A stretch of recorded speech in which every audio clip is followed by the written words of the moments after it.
7 coisas que os estoicos faziam para nunca serem afetados. Estoicismo. Você já se perguntou como algumas pessoas conseguem manter a calma absoluta, mesmo quando tudo ao redor está desmoronando? Como existem indivíduos que parecem imunes ao caos, às críticas devastadoras e aos golpes mais duros que a vida pode desferir? Há mais de 2000 anos, um grupo de filósofos descobriu o segredo para desenvolver uma mente inabalável, uma fortaleza interior tão poderosa que nada no mundo exterior poderia verdadeiramente afetá-los.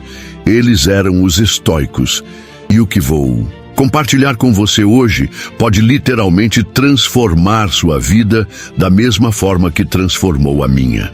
Imagine por um momento que você pudesse desenvolver uma armadura psicológica invisível, uma proteção mental tão eficaz que as palavras mais cruéis ricocheteassem em você sem deixar um arranhão, que os problemas mais complexos se tornassem apenas puzzles interessantes para resolver, que as perdas mais dolorosas fossem transformadas em oportunidades de crescimento. Parece impossível? Era exatamente isso que Marco Aurélio, o imperador mais poderoso de Roma, praticava diariamente enquanto governava um império em guerra, lidava com traições palacianas e enfrentava pragas devastadoras. Era o que Epicteto, um escravo que se tornou um dos maiores filósofos da história, usava para transcender sua condição e influenciar gerações de pensadores. Era o segredo de Sêneca, que mantinha sua serenidade mesmo quando Nero, o imperador mais cruel de Roma, conspirava para matá-lo. Mas aqui está o mais fascinante. Essas técnicas não eram reservadas apenas para imperadores, filósofos ou pessoas especiais. Elas foram desenvolvidas para serem usadas por qualquer pessoa, em qualquer situação, em qualquer época. E hoje, em um mundo onde somos bombardeados por notificações, críticas nas redes sociais, pressões no trabalho, relacionamentos tóxicos e uma avalanche interminável de problemas, essas técnicas são mais necessárias do que nunca. O que você está prestes a descobrir não é apenas filosofia antiga empoeirada em livros esquecidos. São ferramentas práticas, testadas em campos de batalha, em câmaras de tortura, em palácios e em mercados.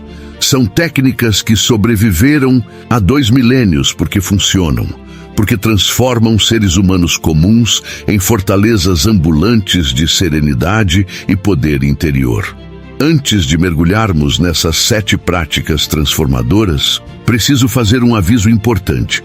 O que você vai aprender aqui não é sobre se tornar frio, insensível ou indiferente. Muito pelo contrário, os estoicos eram profundamente humanos, compassivos e engajados com o mundo. A diferença é que eles haviam descoberto como escolher suas batalhas, como direcionar sua energia apenas para o que realmente importava e como manter sua paz interior independentemente do caos exterior. Eles haviam hackeado a mente humana 2000 anos antes de existir esse termo. A dicotomia do controle A. Primeira e mais fundamental prática que os estoicos dominavam era algo tão simples que parece óbvio, mas tão profundo que pode levar anos para realmente internalizar. Eles chamavam isso de dicotomia do controle.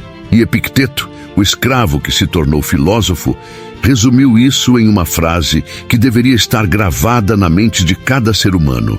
Algumas coisas estão sob nosso controle, outras não estão. Parece simples demais para ser revolucionário, não é? Mas pare por um momento e pense em quanto sofrimento em sua vida vem de tentar controlar o incontrolável. Quantas noites de sono você perdeu se preocupando com o que os outros pensam de você? Quantas horas de ansiedade você desperdiçou tentando mudar o passado? Quantos momentos de raiva você experimentou porque o trânsito não fluía como você queria, porque alguém não agiu como você esperava, porque o mundo não se curvou aos seus desejos. Os estoicos desenvolveram um exercício mental extraordinário que praticavam diariamente, às vezes, várias vezes ao dia. Sempre que se deparavam com qualquer situação, qualquer problema, qualquer emoção, eles imediatamente se perguntavam: isso está sob meu controle ou não? Se a resposta fosse sim, eles agiam com toda a sua força e determinação. Se a resposta fosse não, eles literalmente deixavam ir, como se estivessem soltando uma pedra quente que queimava suas mãos.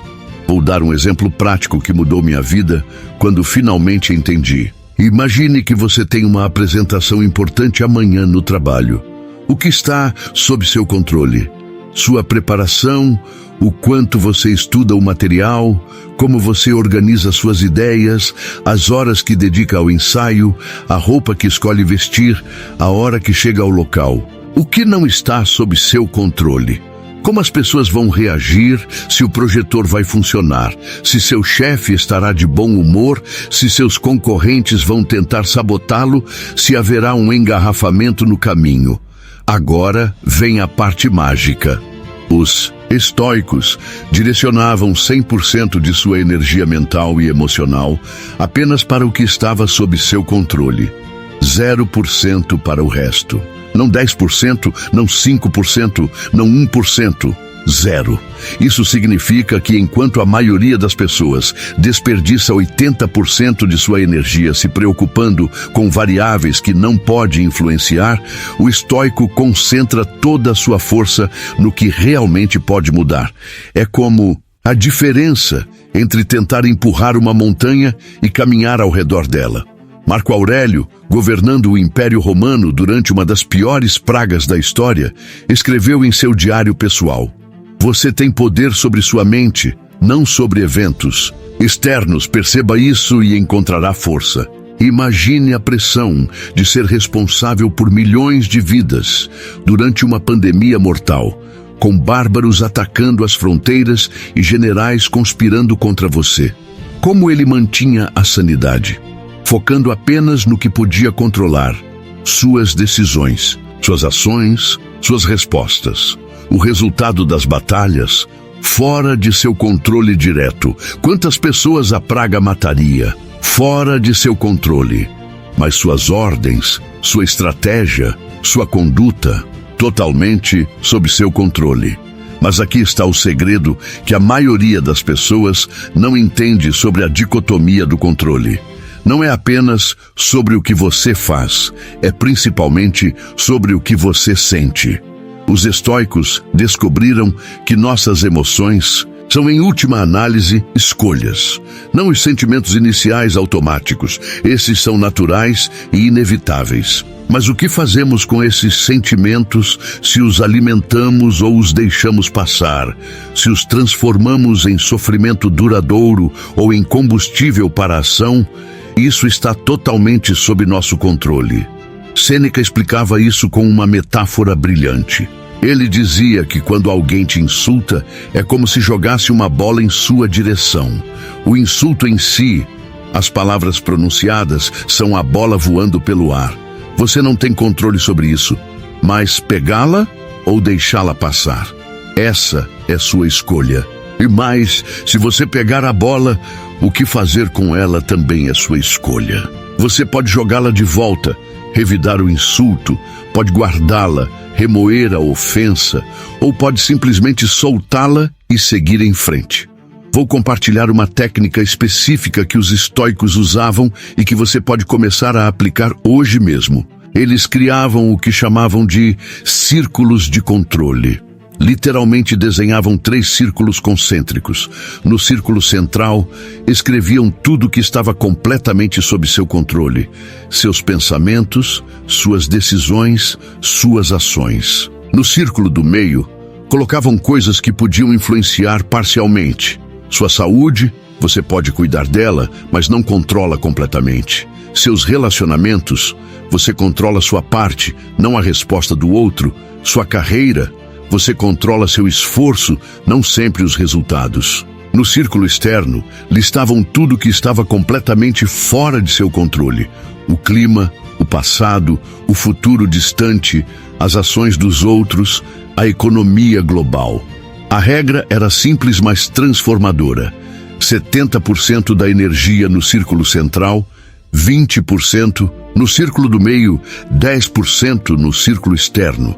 E esse 10% era apenas para reconhecimento e aceitação, não para preocupação ou resistência. Imagine o poder de viver assim. Imagine a liberdade de não desperdiçar sua força vital tentando controlar o vento. 2. A visão de cima a. Segunda técnica que os estoicos dominavam era algo que Marco Aurélio chamava de visão de cima ou visão cósmica. É uma prática mental tão poderosa que pode instantaneamente dissolver ansiedades que pareciam montanhas intransponíveis. Os estoicos descobriram que a maioria de nossos problemas parecem imensos porque estamos próximos demais deles, como alguém que cola o rosto em uma pintura e só consegue ver borrões de tinta em vez da obra-prima completa. Funciona assim. Sempre que você se sentir oprimido por um problema, imagine-se subindo. Primeiro, veja-se flutuando acima de seu corpo, observando a si mesmo de cima. Depois, suba mais. Veja o prédio onde está. Continue subindo. Veja o quarteirão, a cidade, o país, o continente, o planeta. Continue até ver a Terra como um pequeno ponto azul flutuando na imensidão do cosmos. Agora, desse ponto de vista cósmico, observe seu problema. Ainda parece tão catastrófico? Mas isso não é apenas um truque mental fofo. Os estoicos entendiam algo profundo sobre a natureza da percepção humana. Nós sofremos não pelos eventos em si, mas pela história que contamos sobre esses eventos. E a história muda dramaticamente, dependendo da perspectiva de onde a observamos. Um engarrafamento é uma tortura quando você está preso nele, mas do alto de um helicóptero é apenas um padrão interessante de luzes se movendo lentamente. Uma discussão no trabalho parece o fim do mundo quando você está no meio dela, mas vista da perspectiva de sua vida inteira, é apenas um pequeno desconforto em um dia entre milhares. Marco Aurélio, no meio de uma guerra brutal contra tribos germânicas, escreveu: observe as estrelas em seu curso, como se você girasse com elas. Tais reflexões lavam a sujeira da vida terrena. Ele não estava sendo poético, estava usando uma técnica específica para manter sua sanidade enquanto tomava decisões que afetavam milhões de vidas e via milhares de soldados morrerem. Vou contar uma história que ilustra perfeitamente o poder dessa técnica. Sêneca era um dos homens mais ricos de Roma, conselheiro do imperador Nero. Um dia Nero, em um de seus acessos de paranoia, decidiu que Sêneca estava conspirando contra ele e ordenou que se suicidasse. Era uma forma honrosa de execução na Roma antiga.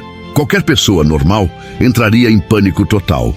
Sêneca, ele aplicou a visão de cima. Ele se viu não como Sêneca prestes a morrer, mas como uma minúscula partícula de consciência temporariamente habitando um corpo em um pequeno planeta, participando brevemente do fluxo eterno do universo. Sua morte, vista dessa perspectiva, não era uma tragédia, mas apenas uma transição natural, como uma onda retornando ao oceano. Ele passou suas últimas horas consolando sua esposa e seus amigos, ditando últimas reflexões filosóficas, e morreu com tal serenidade que se tornou lendária. Mas você não precisa estar enfrentando a morte para usar essa técnica. Ela funciona maravilhosamente para problemas cotidianos. Digamos que você foi rejeitado em uma entrevista de emprego. A visão de perto diz: minha vida acabou, sou um fracasso, nunca vou conseguir nada. A visão de cima diz: um ser humano entre 8 bilhões não conseguiu uma posição específica em uma empresa específica em um dia específico. O universo continua expandindo, as galáxias continuam girando, e essa pessoa terá aproximadamente 30 mil dias de vida, dos quais este é apenas um. Os estoicos levavam isso ainda mais longe com um exercício mental fascinante. Eles imaginavam como seus problemas atuais pareceriam daqui a 10 anos. Depois, como pareceriam daqui a 100 anos. Depois, 1000 anos. Quantos dos problemas que tiraram seu sono há 5 anos atrás você sequer lembra hoje? Quantas das catástrofes que você enfrentou na adolescência parecem ridiculamente pequenas agora? Há uma técnica específica que você pode praticar, hoje mesmo. Quando algo te irritar ou preocupar, pare e faça o zoom out mental. Pergunte-se, isso vai importar em 10 minutos? Em 10 horas? Em 10 dias? Em 10 meses? Em 10 anos? A maioria das coisas que nos tiram do sério não passa no teste dos 10 dias. E se não vai importar em 10 dias, por que deixar que destrua este dia? Epicteto tinha um exercício ainda mais radical. Ele pedia a seus alunos que imaginassem assistindo a própria vida como se fosse uma peça de teatro. Você está simultaneamente no palco atuando e na plateia assistindo. Do palco, cada fala parece crucial, cada gesto dramático. Da plateia, você vê que é apenas uma performance temporária, que logo a cortina vai cair, que outros atores virão, outras peças serão encenadas. Isso não torna sua atuação menos importante. Você ainda deve dar o seu melhor, mas remove o desespero, a identificação excessiva com o drama. 3. Premeditação dos males. A terceira prática dos estoicos é talvez a mais contraintuitiva para a nossa cultura moderna, obcecada com pensamento positivo. Eles chamavam de premeditatio malorum, a premeditação dos males. Enquanto hoje somos ensinados a visualizar apenas sucesso e coisas boas, os estoicos deliberadamente visualizavam perdas, fracassos e adversidades. Mas não façam confusão. Isso não era pessimismo, era o oposto. Era uma forma de se tornar psicologicamente invencível. Sêneca explicava assim: o que é inesperado fere mais profundamente. Quando algo ruim acontece e você nunca sequer considerou a possibilidade, o choque é devastador. Mas quando você já explorou mentalmente esse cenário, quando já se preparou psicologicamente para essa possibilidade, o impacto é infinitamente menor. É como a diferença entre levar um soco sem aviso e levar um soco quando você está em posição de defesa no ringue. Todo dia de manhã, os estoicos faziam um exercício mental específico. Eles visualizavam perder coisas que valorizavam. Não obsessivamente, não com medo, mas calmamente, racionalmente. Marco Aurélio visualizava perder seu poder. Sêneca visualizava perder sua riqueza. Epicteto visualizava perder sua liberdade, o que era especialmente poderoso, já que ele havia sido escravo. Eles se perguntavam, se isso acontecesse hoje, como eu responderia? O que ainda restaria de mim? Que virtudes eu ainda poderia exercer? Vou dar um exemplo prático que pode mudar sua vida. Imagine que você tem um emprego que adora. A premeditação dos males seria sentar calmamente e visualizar. E se eu fosse demitido amanhã? O que eu faria? Que habilidades eu tenho? Que contatos eu poderia acionar? Que economias eu tenho? Quanto tempo poderia sobreviver? Que outros caminhos poderia explorar? Não é para entrar em pânico, é para explorar calmamente as opções. E aqui está a mágica. Quando você faz isso, duas coisas acontecem. Primeiro, você percebe que não seria o fim do mundo, que você sobreviveria, que existem alternativas. Segundo, você naturalmente começa a se preparar. Talvez comece a economizar mais, a desenvolver habilidades extras, a cultivar sua rede de contatos. Os estoicos iam além. Eles não apenas visualizavam perdas, eles as praticavam. Sêneca, um dos homens mais ricos de Roma, regularmente passava dias dormindo no chão, comendo apenas pão e água, vestindo suas roupas mais simples. Por quê? Para provar a si mesmo que poderia ser feliz mesmo sem luxos. Ele escreveu: reserve alguns dias nos quais você se contentará com a comida mais simples, com roupas rudes, e diga a si mesmo: é isso que eu temia. Cato, outro famoso estoico, ia além. Ele deliberadamente se vestia com roupas estranhas no Fórum Romano para ser ridicularizado, apenas para praticar ser indiferente à opinião pública. Ele caminhava descalço no inverno, não por masoquismo, mas para provar a si mesmo que o desconforto físico não poderia controlá-lo. Quando foi derrotado em uma eleição importante, enquanto outros políticos teriam ficado devastados, Cato foi jogar bola com amigos, demonstrando que sua paz interior não dependia de cargos ou honrarias. Mas aqui está o paradoxo fascinante. Os estoicos descobriram que quando você pratica regularmente a premeditação dos males, você, na verdade, se torna mais grato e feliz no presente. Quando você visualiza perder sua saúde, você aprecia cada momento sem dor. Quando visualiza perder pessoas amadas, cada momento com elas se torna precioso. Quando visualiza perder suas posses, você para de dar elas como garantidas. Marco Aurélio. Tinha uma prática específica que é poderosa e tocante. Toda noite, ao beijar seus filhos antes de dormir, ele sussurrava para si mesmo: amanhã vocês podem não estar mais aqui. Mórbido? Não. Era um lembrete para não dar nenhum momento como garantido, para estar totalmente presente, para expressar amor enquanto podia. Quando a praga Antonina devastou Roma e realmente levou alguns de seus filhos, ele sofreu. Os estoicos não. Eram robôs sem emoções.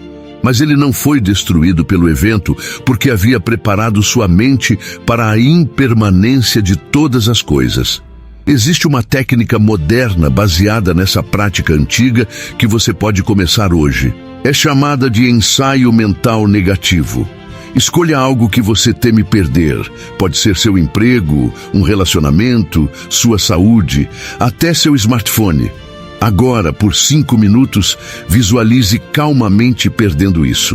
Não com pânico, mas como um exercício mental. O que você faria? Como se adaptaria? Que aspectos positivos poderiam surgir dessa perda? Você descobrirá algo libertador. A maioria de nossos medos são muito piores na imaginação do que seriam na realidade. Um exercício ainda mais prático. Escolha um luxo ou conforto que você considera essencial e voluntariamente abra mão dele por um dia. Pode ser seu café da manhã favorito, seu carro, vá de transporte público, sua cama confortável, durma no chão, suas redes sociais. Observe como você sobrevive perfeitamente. Bem, observe como sua felicidade fundamental permanece intacta. Isso é poder, isso é liberdade. 4. Amor. Fatia, quarta prática dos estoicos, é talvez a mais radical e transformadora de todas. Eles a chamavam de amor fati, amor ao destino. Não apenas aceitar o que acontece, não apenas tolerar, mas literalmente amar tudo o que acontece em sua vida, especialmente as partes difíceis, dolorosas e aparentemente negativas. Isso pode parecer loucura à primeira vista, mas quando você entende a lógica por trás disso, é absolutamente brilhante. Nietzsche, profundamente influenciado pelos estoicos, descreveu o amor fati como não querer nada diferente, nem para frente, nem para trás, nem em toda a eternidade. Imagine o poder psicológico de alguém que não apenas aceita tudo que lhe acontece, mas abraça ativamente, agradece, celebra. Essa pessoa se torna literalmente indestrutível, porque o que poderia feri-la, cada golpe é bem-vindo, cada perda é uma dádiva, cada obstáculo é uma oportunidade. Marco Aurélio expressou isso de forma magistral. O impedimento à ação avança a ação. O que fica no caminho torna-se o caminho. Pense na profundidade disso. Cada obstáculo que você encontra não é algo bloqueando seu caminho, é seu caminho. Cada problema não é uma interrupção da sua vida, é sua vida, é a matéria-prima da qual sua grandeza será forjada. Vou contar uma história real que ilustra perfeitamente o poder do amor fati. Thomas Edison tinha acabado de completar anos de trabalho desenvolvendo protótipos e experimentos em seu laboratório. Era o trabalho de uma vida inteira, insubstituível, único. Uma noite, o laboratório inteiro pegou fogo. Tudo foi destruído. Milhões de dólares em equipamentos e pesquisas viraram cinzas. Edison tinha 67 anos, idade em que a maioria das pessoas consideraria isso uma tragédia da qual nunca se recuperariam. Sabe o que Edison fez? Ele chamou sua família para assistir ao incêndio e disse: "Venham, vocês nunca verão um incêndio como este novamente." No dia seguinte, ele deu uma entrevista dizendo: "Todos os nossos erros foram queimados. Graças a Deus, podemos começar de novo." Em 3 semanas, ele já estava produzindo novos inventos. Em 1 ano, havia recuperado tudo e mais. Isso é amor fati em ação. Mas como desenvolver essa capacidade, aparentemente sobre-humana? Os estoicos tinham técnicas específicas. A primeira era reformular imediatamente cada evento negativo como uma oportunidade de desenvolver virtude. Perdeu dinheiro? Oportunidade de praticar resiliência. Foi traído? Oportunidade de praticar perdão. Está doente? Oportunidade de praticar paciência. Foi criticado? Oportunidade de praticar humildade. Epicteto, que passou metade da vida como escravo, tinha uma perspectiva única sobre isso. Ele dizia que a vida é como uma peça de teatro onde você não escolhe seu papel. Você pode ser escalado como rei ou mendigo, herói ou vilão. Seu trabalho não é reclamar do papel, mas interpretá-lo magnificamente. E aqui está o insight genial.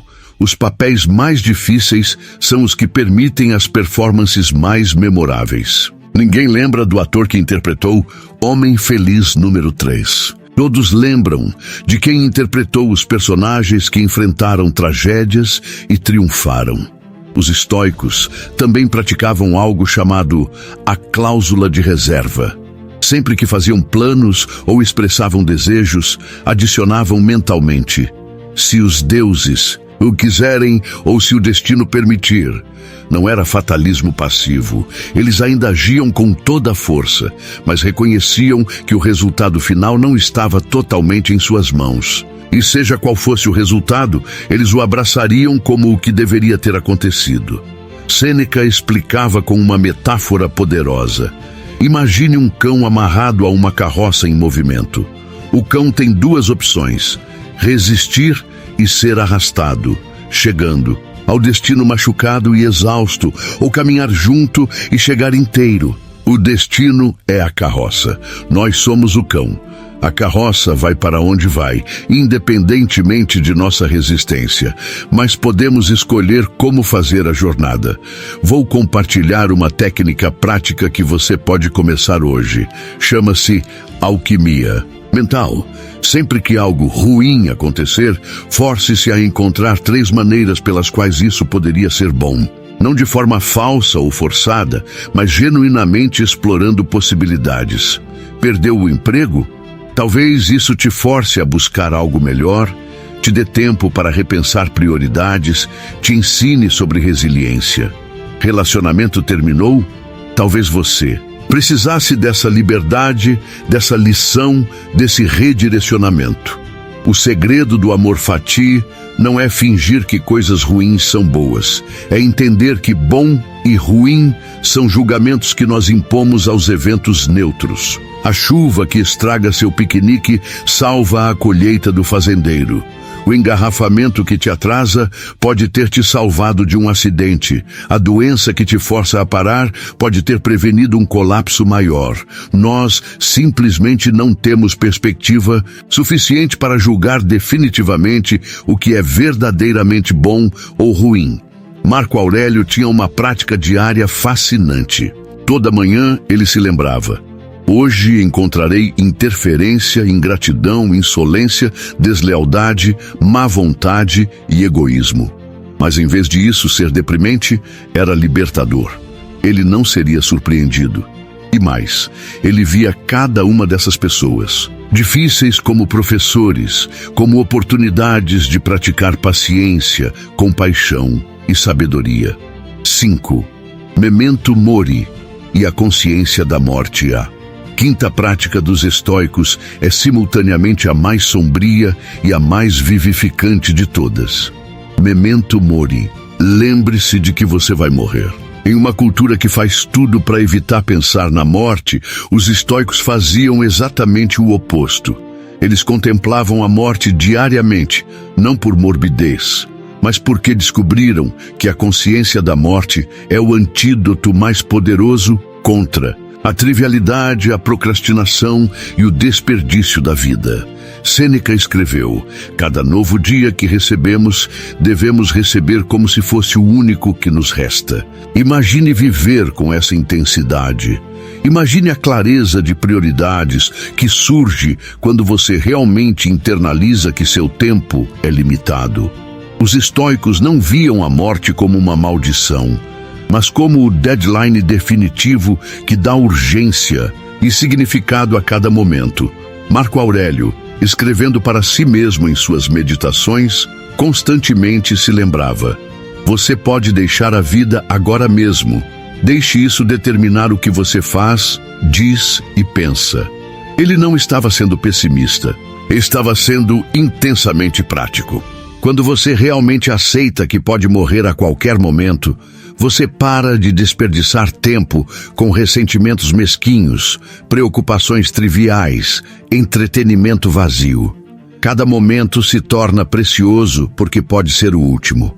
Os estoicos tinham exercícios específicos de memento mori. Um dos mais poderosos era calcular aproximadamente quantos dias você já viveu e quantos provavelmente ainda tem.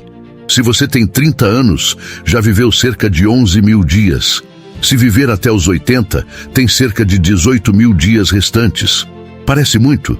Agora subtraia os dias que você vai passar dormindo. Subtraia os dias de trabalho rotineiro. Subtraia os dias perdidos em distrações.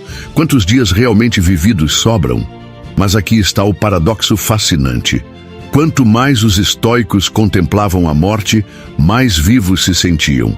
É como o contraste, que torna as cores mais vívidas. A consciência da morte torna cada momento mais vibrante, cada experiência mais intensa, cada relacionamento mais precioso. Quando você sabe que é temporário, você para de dar as coisas como garantidas. Epicteto tinha uma perspectiva única sobre a morte. Ele dizia: não sou eterno, sou um ser humano. Uma parte do todo como uma hora é parte do dia. Devo chegar como a hora e passar como a hora. Para ele, temer a morte era tão absurdo quanto uma onda temer retornar ao oceano.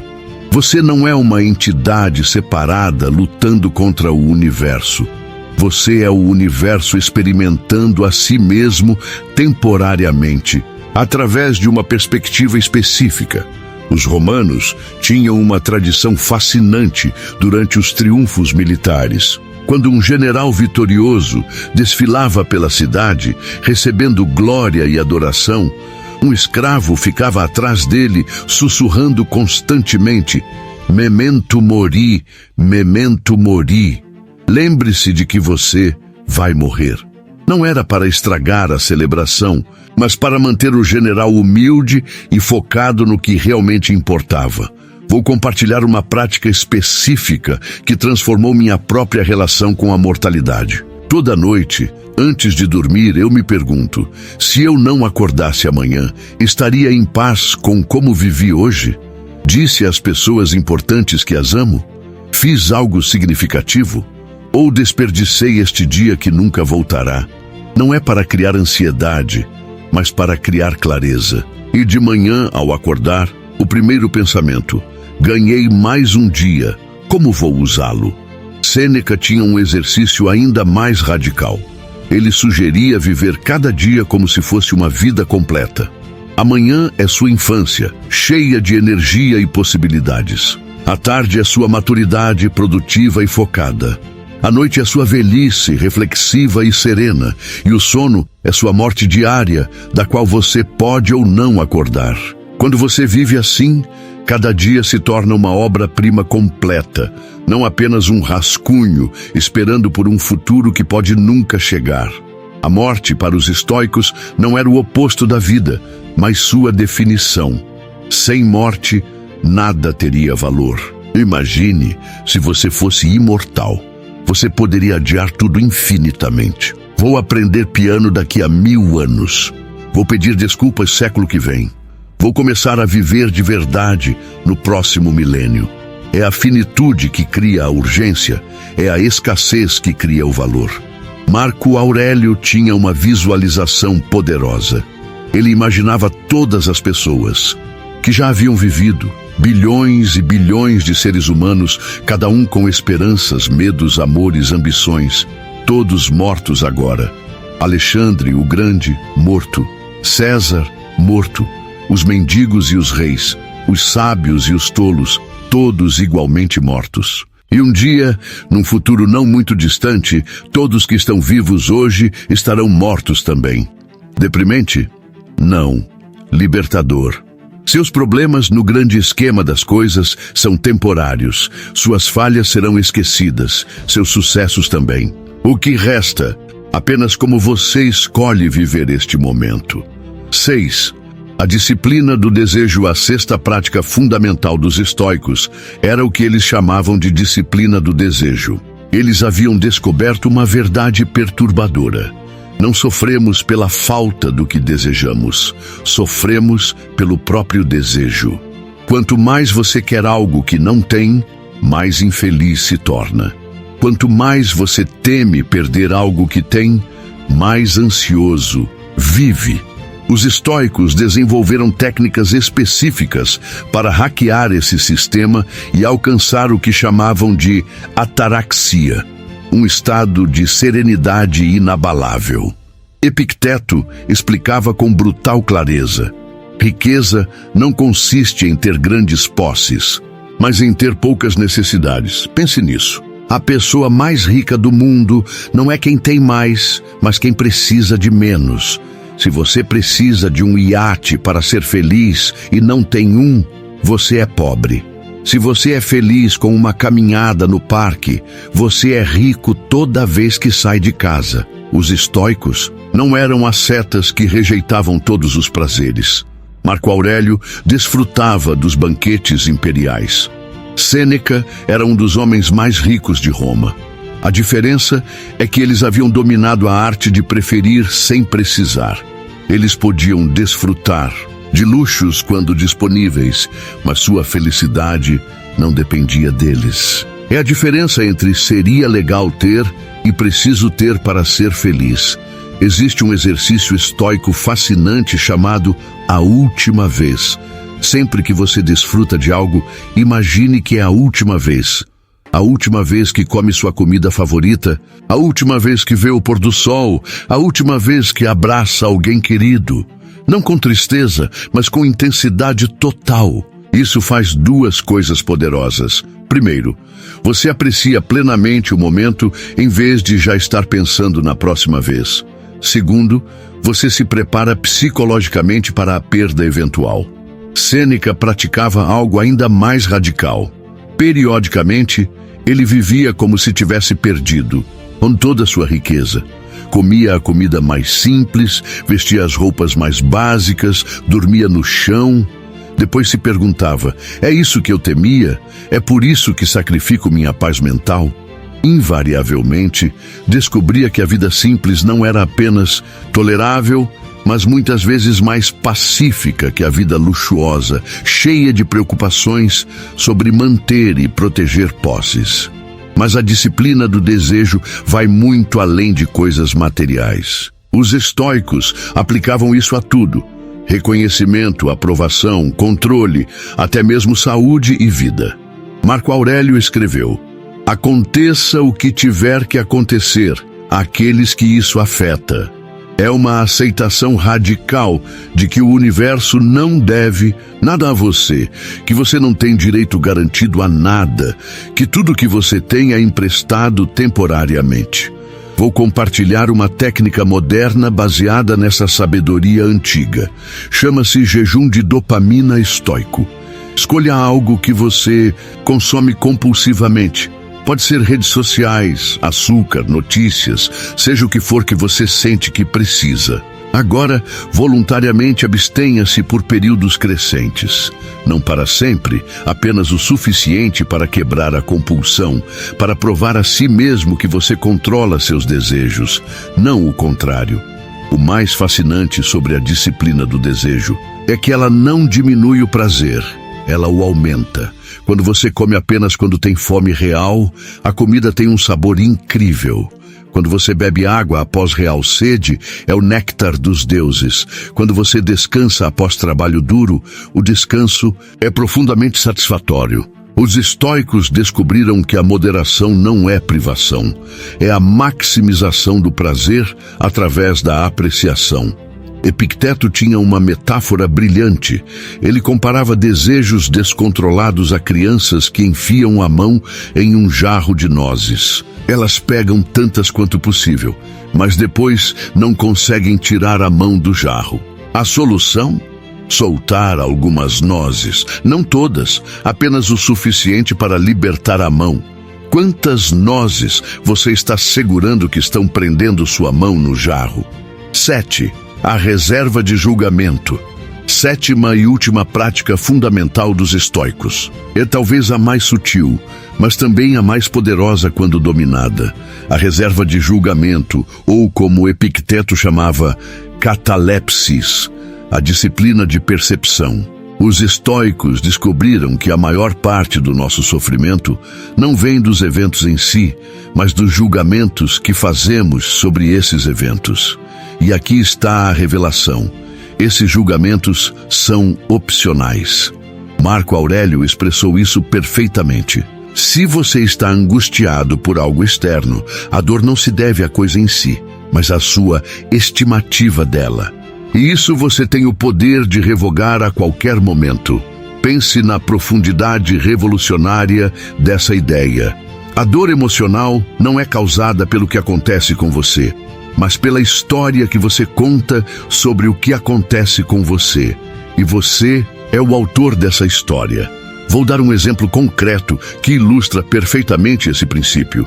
Imagine que você está dirigindo e alguém te corta no trânsito abruptamente. A reação automática da maioria das pessoas: que idiota, que falta de respeito, esse imbecil quase causou um acidente. O sangue ferve, o coração acelera, você fica furioso por minutos ou até horas. Mas espere, o que realmente aconteceu? Um carro mudou de posição no espaço. Isso é tudo. Todo o resto, que a pessoa é idiota, que foi desrespeitoso, que foi pessoal, são julgamentos que você adicionou. Os estoicos praticavam algo chamado descrição objetiva. Eles treinavam para ver os eventos despidos de julgamento. Não fui demitido injustamente, mas meu empregador decidiu encerrar meu contrato. Não, o tempo está horrível, mas está chovendo. Não, minha vida está arruinada, mas este plano específico não funcionou como esperado. Isso pode parecer frio ou robótico, mas é exatamente o oposto. Quando você remove os julgamentos dramáticos, você vê a realidade claramente e pode responder efetivamente. É a diferença entre estou tendo um ataque cardíaco, vou morrer, um julgamento que cria pânico, e estou sentindo dor no peito, preciso procurar ajuda médica. Observação que leva à ação útil. Epicteto ensinava seus alunos com um exercício poderoso. Sempre que algo acontecesse, eles deviam fazer uma pausa antes de reagir e se perguntar: o que sei com certeza sobre isso? O que estou assumindo? O que estou adicionando?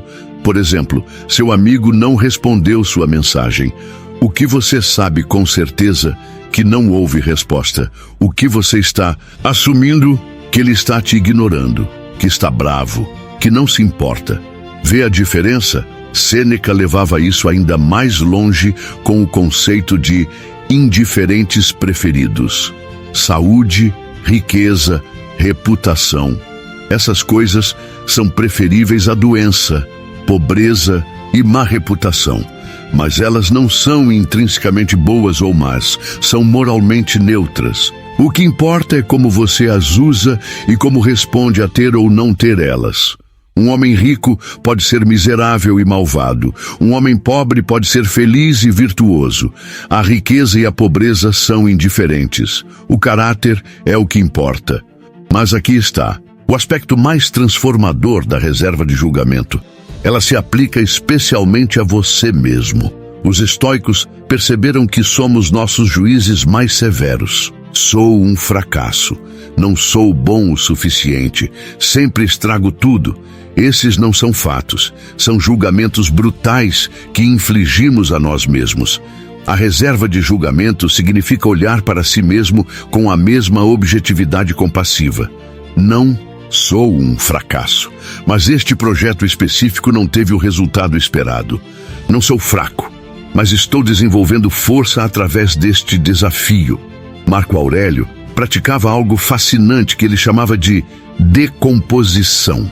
Quando algo parecia impressionante ou intimidador, ele mentalmente o decompunha em seus componentes básicos: púrpura imperial, apenas lã tingida com sangue de marisco; vinho fino, apenas uvas fermentadas; fama, apenas ar vibrado por línguas de estranhos. Isso não era cinismo, era clareza. Quando você vê as coisas como realmente são, não como o marketing ou a sociedade dizem que são, você ganha uma liberdade imensa. Existe uma técnica moderna baseada nessa prática antiga que você pode usar imediatamente. Chama-se período de buffer. Sempre que algo acontecer que normalmente provocaria uma reação emocional forte, force-se a esperar antes de responder. Pode ser 10 segundos, 10 minutos ou 10 horas, dependendo da situação. Durante esse buffer, pratique a descrição objetiva. O que realmente aconteceu? O que você está adicionando? Que outras interpretações são possíveis? Vou contar uma história que demonstra o poder extremo dessa prática. Viktor Frankl, sobrevivente do Holocausto e psiquiatra, embora não fosse explicitamente um estoico, aplicou princípios estoicos nos campos de concentração. Ele percebeu que os nazistas podiam controlar quase tudo: seu corpo, sua comida, seu trabalho, sua vida. Mas havia uma coisa que eles não podiam controlar: como ele escolhia interpretar e responder à situação. Ele escreveu: entre o estímulo e a resposta há um espaço. Nesse espaço está nosso poder de escolher nossa resposta. Em nossa resposta está nosso crescimento e nossa liberdade. Integrando as práticas agora, que exploramos as 7 práticas fundamentais dos estoicos, surge a questão crucial: como integrar tudo isso em uma vida moderna, agitada, cheia de demandas e distrações? A resposta não é tentar implementar tudo de uma vez. Isso seria o oposto da sabedoria estoica. Em vez disso, os próprios estoicos nos ensinam a começar pequeno, ser consistente e construir gradualmente. Marco Aurélio, mesmo sendo imperador de Roma, começava cada dia com o que ele chamava de preparação matinal. Antes mesmo de sair da cama, ele mentalmente revisava os princípios estoicos, preparava-se para os desafios do dia e estabelecia sua intenção de agir com virtude, independentemente do que encontrasse. Ele escreveu: quando você acorda de manhã, pense no privilégio precioso de estar vivo. Respirar, pensar, desfrutar, amar. A beleza das práticas estoicas é que elas não requerem tempo adicional. Elas transformam o tempo que você já tem. Você não precisa de 1 hora de meditação em uma caverna. Você pode praticar a dicotomia do controle enquanto está preso no trânsito. Pode exercitar a visão de cima durante uma reunião estressante. Pode aplicar amor fati quando seu voo atrasa. Cada momento de frustração se torna uma oportunidade de treinamento. Sêneca tinha uma prática noturna poderosa. Antes de dormir, ele revisava seu dia como um juiz benevolente, mas honesto. Onde agiu de acordo com seus princípios? Onde falhou? O que aprendeu? Não com autocrítica destrutiva, mas com curiosidade genuína sobre como melhorar. Ele chamava isso de exame de consciência, e é uma das ferramentas mais poderosas para crescimento pessoal já desenvolvidas. Os estoicos também entendiam a importância da comunidade. Eles se reuniam regularmente para discutir filosofia, compartilhar desafios e se apoiar mutuamente. Marco Aurélio, mesmo sendo o homem mais poderoso do mundo, mantinha correspondência com seu mentor Fronto e buscava conselhos de filósofos. Ninguém se torna sábio em isolamento. Encontre outros que valorizam crescimento pessoal e sabedoria. Compartilhe suas lutas e sucessos. Aprenda com as experiências dos outros. Mas aqui está o aviso mais importante. O estoicismo não é sobre perfeição. Os próprios estoicos falhavam constantemente em viver de acordo com seus ideais. Marco Aurélio perdia a paciência. Sêneca, às vezes, era vaidoso. Epicteto tinha seus momentos de frustração. O ponto não é nunca falhar, mas continuar tentando, continuar praticando, continuar melhorando. Como Epicteto disse, progresso, não perfeição. Existe um conceito estoico fundamental chamado Procope, o progresso moral gradual. Eles comparavam o desenvolvimento da sabedoria ao crescimento de uma planta. Você não pode puxar uma planta para fazê-la crescer mais rápido. Você só pode fornecer as condições certas: água, luz, solo bom e ter paciência. Da mesma forma, você não pode forçar a sabedoria. Você só pode praticar diariamente e confiar no processo. Os estoicos também nos alertam contra o que chamavam de falso estoicismo. Usar a filosofia como desculpa para frieza emocional, indiferença aos outros ou arrogância intelectual. O verdadeiro estoicismo é profundamente humano e compassivo. Marco Aurélio escreveu: o que não é bom para a colmeia, não é bom para a abelha. Somos seres sociais. Nossa virtude deve beneficiar não apenas a nós mesmos, mas nossa comunidade. O poder da escolha. No coração de todas as práticas estoicas está uma verdade fundamental. Você sempre tem escolha. Não escolha sobre o que acontece com você, mas escolha sobre como responder. Essa é a liberdade final que ninguém pode tirar de você. Prisioneiros têm essa escolha. Pessoas em leitos de morte têm essa escolha. Você, agora mesmo, tem essa escolha. Epicteto, que passou metade da vida como escravo, entendia isso melhor que ninguém. Ele disse: ninguém pode te ferir sem sua permissão. Pense no poder radical dessa afirmação. Pessoas podem te atacar fisicamente, podem destruir suas posses, podem espalhar mentiras sobre você, mas ferir você, realmente ferir quem você é em sua essência, isso requer sua cooperação. Esta é a grande ironia.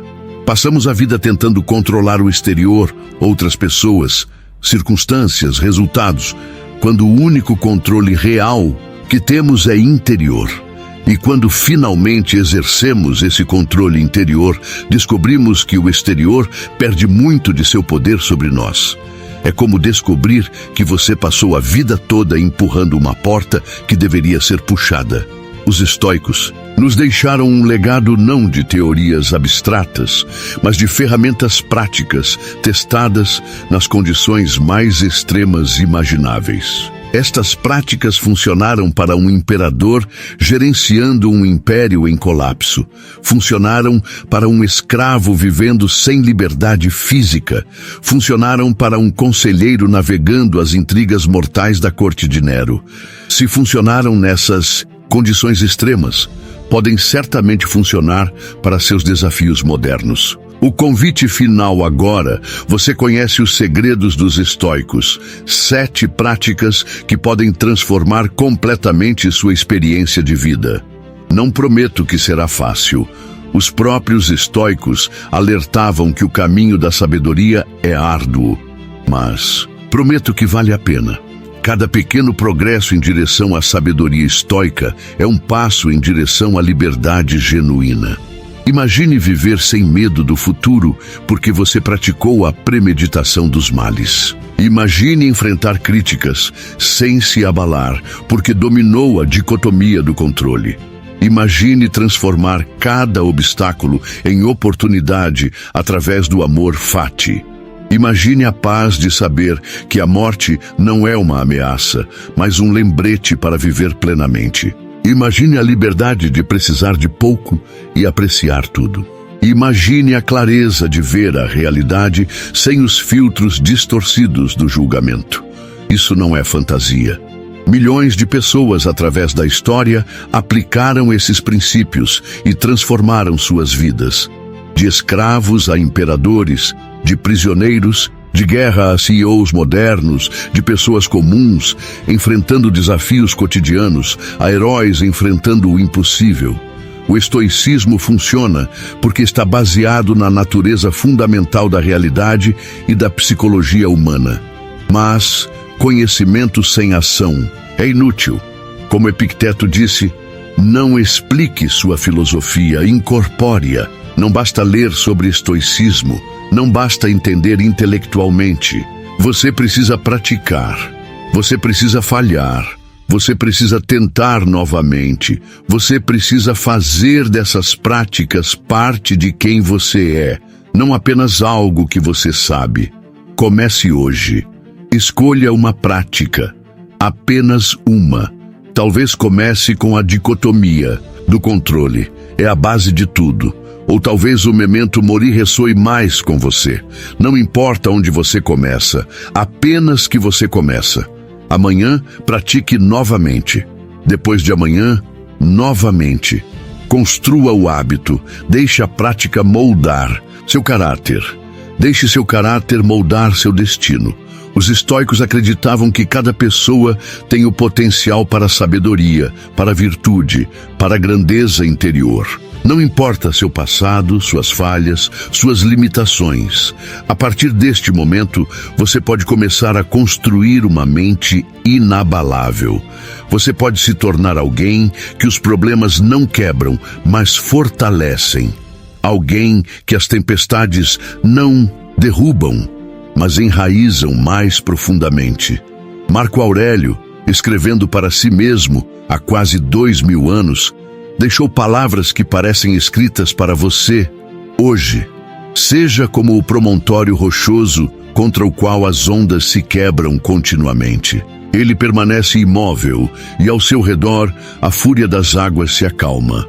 Você pode ser esse promontório, você pode desenvolver essa força, não através de algum dom especial ou talento único, mas através da prática diária dessas técnicas simples mas profundas. Os estoicos provaram que é possível.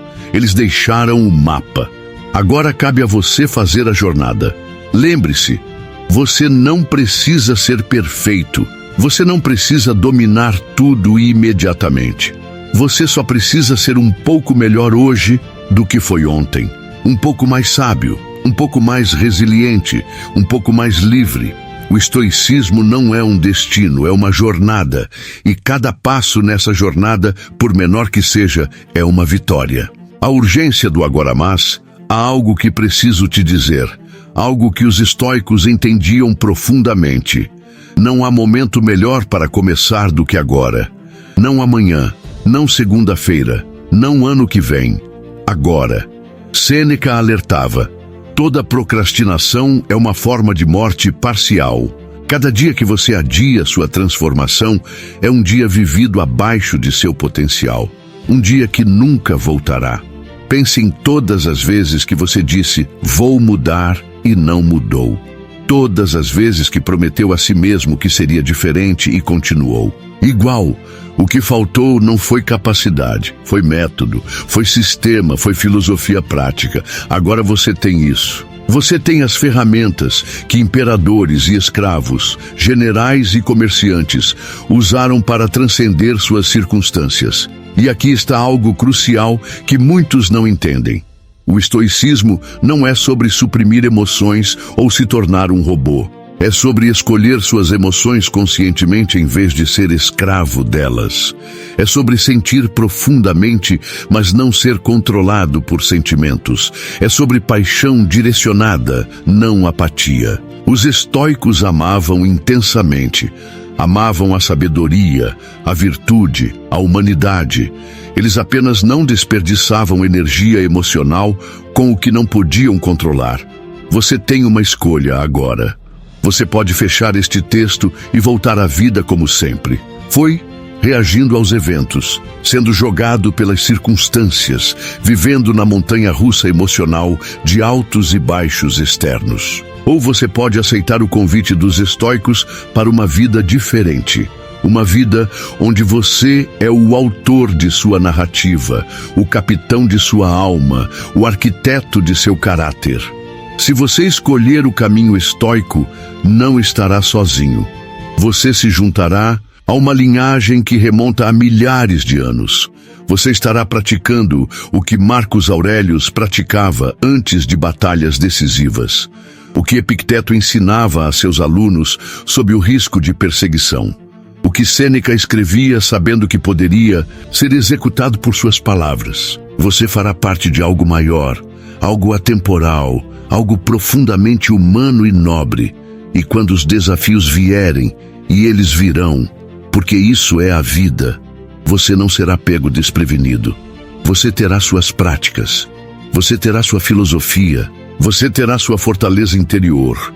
Onde outros veem catástrofe, você verá oportunidade de crescimento. Onde outros sentem desespero, você encontrará significado. Onde outros são quebrados, você será fortalecido. Esta é a promessa do estoicismo. Não uma vida sem problemas, mas uma vida onde os problemas não têm poder sobre sua paz interior. Não uma existência sem dor, mas uma existência onde a minjiatu, dor é transformada em sabedoria. Não um caminho sem obstáculos, mas um caminho onde cada obstáculo se torna um degrau para sua elevação. Se este conteúdo ressoou com você, se você sentiu algo despertar enquanto lia sobre essas práticas, antigas, mas eternamente relevantes, então você já deu o primeiro passo. O reconhecimento de que existe uma forma melhor de viver é o início da sabedoria. Agora vem a parte difícil, mas recompensadora. A prática diária, a aplicação consistente, a transformação gradual, mas inevitável de quem você é. Não deixe esse momento passar. Não seja mais uma pessoa que lê sobre mudança, mas não muda. Seja alguém que age, seja alguém que pratica, seja alguém que se transforma. Os estoicos nos mostraram o caminho. Eles provaram que é possível. Agora é sua vez de provar isso para si mesmo. Inscreva-se no canal se você quer continuar essa jornada de desenvolvimento pessoal e sabedoria prática. Deixe seu like se esse conteúdo trouxe valor para a sua vida. Compartilhe com alguém que precisa ouvir essas palavras. Mas mais importante que tudo isso, pratique. Viva. Transforme-se. Torne-se a versão mais forte, sábia e serena de si mesmo. Como Marco Aurélio escreveu em suas últimas palavras conhecidas: não haja como se você fosse viver 10.000 anos. A morte paira sobre você. Enquanto vive, enquanto é possível, torne-se bom. O momento é agora. A escolha é sua. O caminho está aberto. Tudo o que resta é dar o primeiro passo. Que a sabedoria dos estoicos ilumine seu caminho. Que suas práticas fortaleçam seu espírito. Que sua filosofia transforme sua vida. E que você, como eles, deixe um legado não de palavras, mas de exemplo vivido. O mundo precisa de mais pessoas inabaláveis, sábias, virtuosas. O mundo precisa da melhor versão de você. Os estoicos te deram as ferramentas, agora use-as.